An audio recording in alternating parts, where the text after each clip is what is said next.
What's up, dedicated Dragon Ball denizens? I am Ryan, and we're here for another episode of the Hawks Dragon Ball Nest. Excited today to get into my first ever kind of color overview in terms of the 5 different colors of decks that we're using in the format. So this time I am going blue, which is my favorite color, the first color I played, so it is the color I know the most about. So hence is why I'm doing it first, as I kind of get my research done and get a little bit more into the other colors. Next up will be red, which is potentially my second most familiar deck, but I'm also pretty familiar with yellow anyway. But either way, we don't care about all that. But we're going to get into blue in terms of like what the kind of top leaders to use are, what the main mechanics of blue are, what the main effects are, and what we want to try to build our decks with cards containing.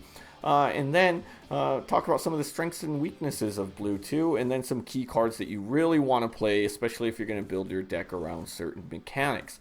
Before we get into that though, please hit that subscribe button so that you could become part of the Hawks Nest. We are a fabulous flock of fearless folks who love to do what we love. I am passionate about Dragon Ball, and I want to reach peak performance in that, and I hope that you do too. So hopefully this will help you get to know blue, hopefully help you be able to play blue. But if you're not quite ready to fly yet, just hey, that's okay, just watch the vid, hit that like button. Hopefully we will show up in an algorithm near you again. But without further ado, let's get into what we came to do.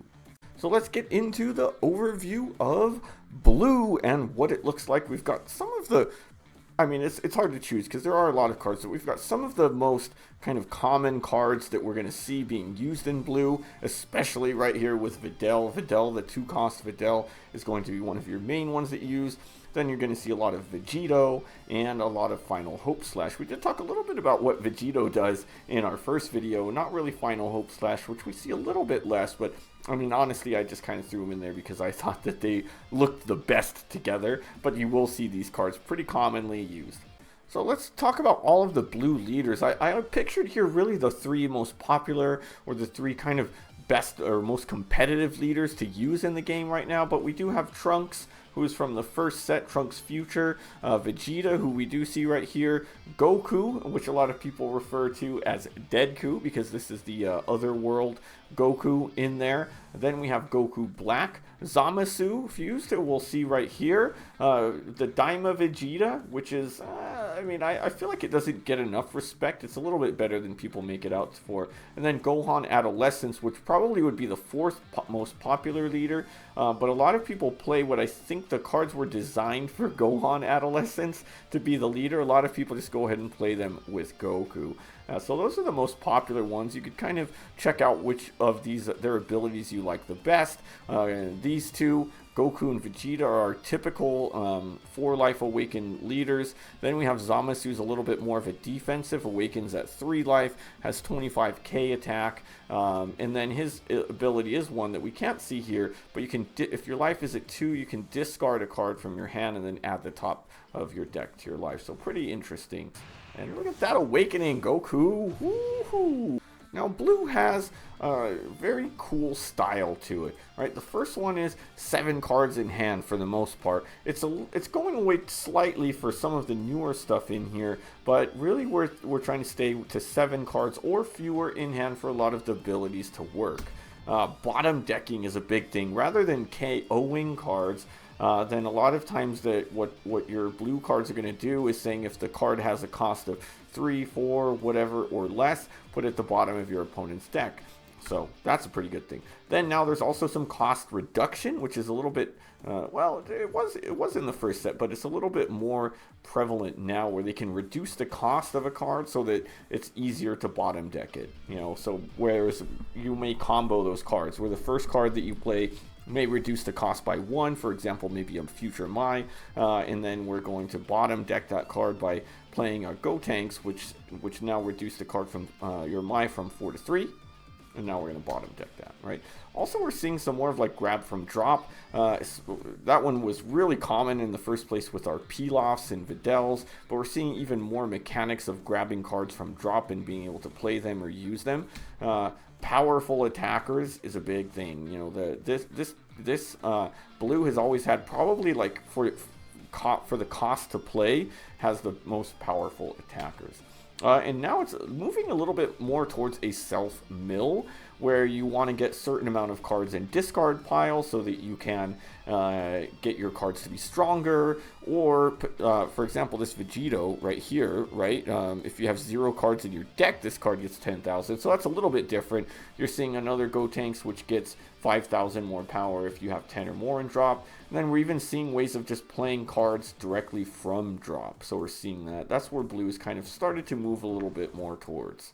Okay, so what we have here is I recorded a little bit too late, so I'm mid-attack with a Goku Black using his ability to drop a 4-cost card for free. That's why you see I still have 8 energy left to use here. So Gotenks is going to go down, and we are going to bottom deck his 3 costs. So let's just start this video to demonstrate that. So we've got the Gotenks dropping. We're going to mill 2 cards from my deck down to 4 in deck. So I'm at the end here, but we're going to see I've got a Vegito in hand. So Goku Black finishes his attack. I don't even need to drop this Vegito right now. I could even drop the Videl too. I have 8. But, you know, I just wanted to get this ready just to show the power of Vegito and what he does. So I'm just going to attack with him first. And luckily, Bootanks is going to defend, because I wanted to really show this. So he's got just enough to defend, 2 cards left in hand, but there's no way he's going to defend the next attack. Since I have 4 in hand, his ability lets me mill 5, discard 5, and I don't lose if I have 0 in my deck. But if I have 0, he goes up to 50k. So now we're going to see that 50k attack just really destroy him. No chance of coming back. I mean, I still had multiple attacks left, but that's a really cool way of just demonstrating the power of Blue. Strengths and weaknesses of Blue. Right, so the first one, strength is going to be it can keep the board clear with abilities and effects, and really the power, right? You know, we're a lot of times going to be bottom decking at least one of their card, returning to hand, so we're going to at least clear one of their cards, and then we've got a big attacker, like for example this Goku Black, which is a 6 cost for 40, but we've got a lot of, you know, 4 and 5 costs that are 30, 35 and things like that really help us too. So low cost cards that can really hit, right? So that's a good thing. You can do a lot with a small hand, you know, because a lot of the abilities need you to be at 7 or fewer. It can help you sometimes later in game where, you know, your cards are strong enough to survive even when your hand is kind of small. And there are a lot of versatile ways to build a deck, so even with the same leader, you're going to see a lot of variety, so it makes it a little bit more challenging sometimes for your opponents of Blue to really know like exactly what's coming, you know, whereas some other colors like green and red, especially with the leader, when we're talking about leaders, you really know what's coming. Of course, there are some plays that you always are going to be looking out for with Blue, but you never quite know. There's a lot of versatile ways to build these decks, which I really like and appreciate about Blue. Now let's think about weaknesses. Right, you can run out of combo power because we are trying to keep our hand to 7 or fewer. Sometimes that 7 or fewer, you might get a couple Goku Blacks in hand or a couple of other 0 combo cards, and then you get yourself into trouble of having to either take kits or let cards get KO'd because we just don't have enough in hand to be able to defend those cards, and because we're keeping that hand kind of small. Sometimes you don't even want to combo if you have it because those are cards that you need to play, right? So a lot in the same regards, it can be overrun by fast ramping decks. That's why like Androids as a really fast ramping and swarming deck, Blue really has struggled historically against, especially Vegeta, right? And then keeping your hand small can require a lot of thought. You know, when do you defend and when don't you? And those are really hard decisions sometimes because if you don't defend and just kind of let yourself get enough in hand, then your hand might get to 9, 10 before you know it, and then you're not able to use a lot of your abilities. But then if you go too quickly to defend, then now you might have to over defend and lose a lot of cards that you actually need. So there's a lot of thought that goes into playing Blue compared to maybe some of the other decks. Now I'll go over a couple key cards and then I'll demo what that looks like. So one of the kind of first mechanics of Blue, it was Pilaf. So we see Pilaf here. So on play, if you have 7 or fewer cards in your hand, add up to 1 card with the cost of 1 or less an Earthling and its special traits to your hand. So the way that people do this is what we call the Pilaf loop. So a lot of times you're going to have at least one other Pilaf in your discard, potentially even 3, and as long as you have the energy, people are going to play a Pilaf, grab Pilaf from drop, play that Pilaf, grab another Pilaf from drop. So we call it a Pilaf loop, and what that does is gives you some combo power on the board. These Pilafs have 10k power, so a lot of times late in the game when your hand's getting low, and maybe you only have 2 cards and 10,000 combo, including your freaking Pilaf, then now you're able to get up to 3-4 Pilafs on your board and up to 40,000 combos. Now, a lot of people have been talking about Pilaf being banned, but if he hasn't been banned, then he ain't going to get banned or limited, and I don't think it's going to happen. Now then we got kind of another boost to this mechanic when we got the 2-cost Videl. And this card is such a great card. A lot of people play 4. I a lot of times I'm only going with 2 or 3 of these Videls, but kind of a similar action. But this one is actually better. It's a 2-cost card, so 0 combo, so you're not using it to combo. But she's got 20k attack for a 2-cost.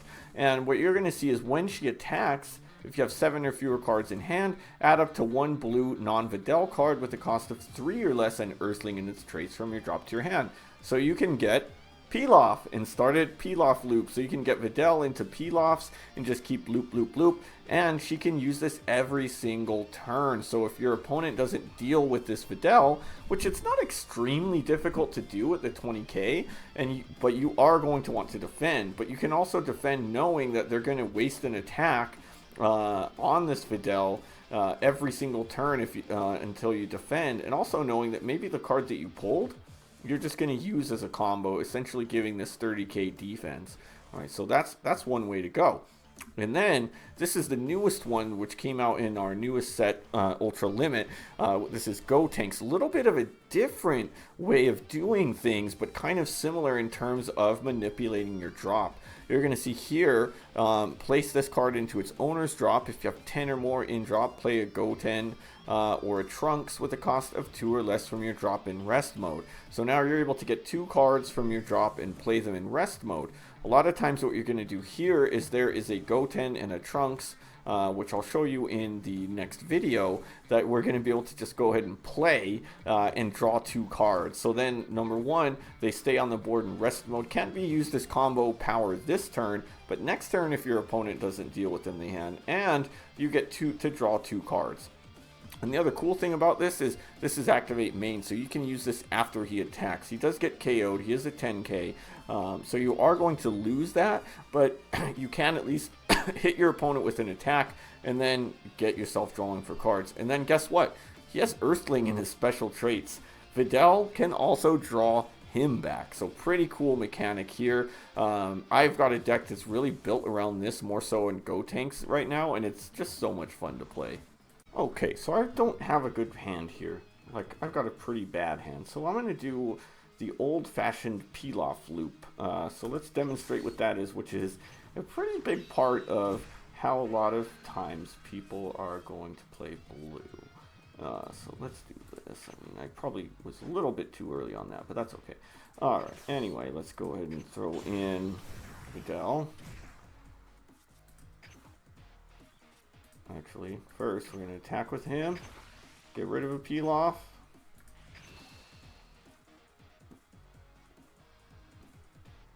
See what he does. Now that Pilaf's going to go back to drop, guess what? He's going to come right back. I'm going to use a super combo. Alright. Just grab a Pilaf right back. There you go. In fact, I'm just going to combo away the one that I just got. Basically, what I'm trying to do here is kind of flip things, flip our hand a little bit, make him defend a little bit. One thing about Jiren as a matchup is when he takes damage, he does draw a card, so at some point he may want to draw. But I'm doing some good stuff in terms of flipping how this is going. So I'm going to do it one more time. I do want to start by getting Videl. And I think, but I'm going to clear his board first. But on this turn, I am going to focus on replenishing my hand. So we're going to do that as a major part of this. We've got 1, 2. Do I have 2 more in discard? Yeah, 1 more. Alright, took that. Alright, cool.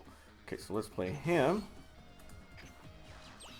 We've got 2, so I could play him or him. Initially I was thinking Galakan, but now that I have this guy, I'm probably going to go that route.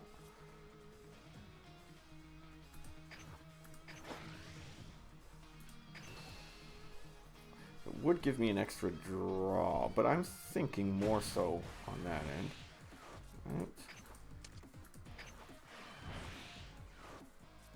Get the Goten and the Trunks.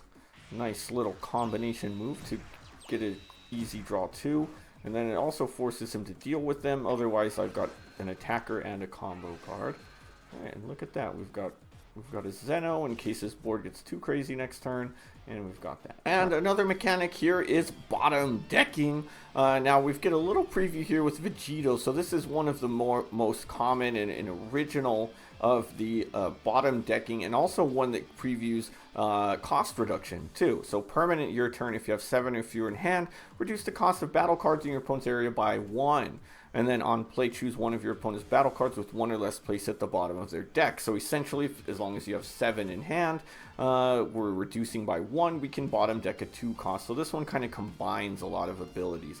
Now then from there we have this Gohan Adolescence, another core of a lot of blue decks. On play, if you have 7 or fewer in hand, 2 of your opponent's cards with 3 or less and put at the bottom of their deck. So this one can really be a board clearer, and especially if, let's say, we've got a Vegito out there already, then we can potentially bottom deck 2 4-cost cards from our opponent. So just a really good card. And then after that, guess what? He's got 30,000 and he can attack, right? And then Gotenks here, this one's actually the Japanese version up here. I've never really noticed that until now, but he's one that's going to bottom deck a 3-cost card, as long as and there's no specifications on that, just bottom decking a 3-cost, and he's going to gain power when we have 10 or more in the drop. Okay, so this is where the magic happens right here. This Goku Black is what the deck goes around, so we're going to play him, right? And when I play him, as long as I have 7 left in hand, I can grab one from drop. So I'm going to grab my Gotenks, which was actually milled when I played my first Gotenks. Now get this, when we attack, as long as we have 7 or less in hand, we can play a 4-cost card. So we're going to play him. I totally even forgot. That's going to bottom deck the Krillin. We don't have to worry about the Krillin. So we're just bottom decking. This really demos like what this deck is all about. So some key cards in terms of reducing your opponent's card cost are going to be here. Mai is the original from FBO2. It sees a lot of play still in decks because it is a 1-cost 10k combo, and it's just a basic choose a card from their choose one of their battle cards, reduce its cost by 1. Right? Then you see a little bit different ones that have some more mechanics but can give you bigger payout. Right? This Vegeta Mini Daima is going to let you choose up to one of your opponent's battle cards and reduce its cost by 2 every time that you're attacking. And similarly with Hercule, who is less of a damage dealer. I mean, at least this Vegeta can do damage, but Hercule lets you reveal the top card of your deck. If it has Satan City in its special traits, then you can reduce one of their battle cards by 2. And basically, when you're playing Hercule or when you're playing Satan City, all of your cards have Satan City, basically. So you're almost guaranteed to be able to get that one done. So this Jiren and I have been going back and forth. I just took my first 2 hits last time. So here is one of my favorite moves here. As we know, we do hate this guy. Can't be KO'd once a turn. If he's in rest mode, then he's going to take, basically let you like nullify damage. So we're going to get him out of here. We're going to reduce his cost.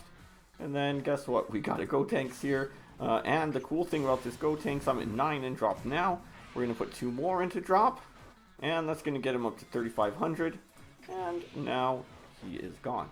And then a couple extra cards, and then another super key card to blue. And I'll start with that one, is Zeno. Now what I have up here is one that you're probably not going to play in your decks. There are just some regular rare versions of this card, but hey, this is, you got to get the coolest looking ones. Zeno is such a crazy card for blue, and really kind of can flip the tide, especially when you're getting down to having not too many left in hand. So what this does is choose all cards in the battle area other than this card, and it place them at the bottom of the owner's deck. So it basically clears the board, completely clears the board, which includes your cards. So if you've got cards out there you don't want bottom deck, you don't want to play it, but let's say that you're just getting overwhelmed and you're unable to really deal with your opponent's board, then you're able to just play that one. And unless they have any type of protections, which there are certain cards where they do have protections that prevent their cards from being bottom decked, then you're going to clear that board.